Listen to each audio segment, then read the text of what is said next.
kata Allah, perangai munafik, orang yang penyakit dalam hati dia banyak, iman dia sakit, hati dia rosak. Perangai dia kalau dia dapat berita baik ke, berita tak baik ke, minal amni awil khawfi, Allah sebut berita elok ke, berita tak elok ke, perangai munafik ni dia tak tengok dah. Dapat berita, yang penting mesti kena jadi nombor satu.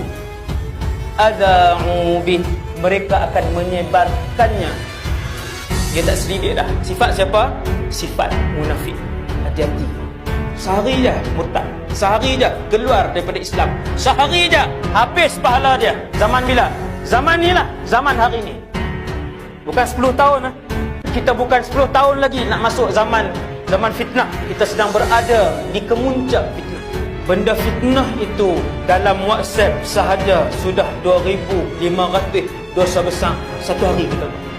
Yang ni lah yang Nabi sebut akhir zaman, satu fitnah sehingga menjadikan kehidupan kamu gelap gelita. Ni Nabi kata, ketika kamu lihat suasana itu sedang berlaku di keliling kamu, fantazirud dajjal, Nabi kata, maka nantilah kedatangan dajjal minal yaumi aw ghadin, pada hari itu ataupun esok. Paling lambat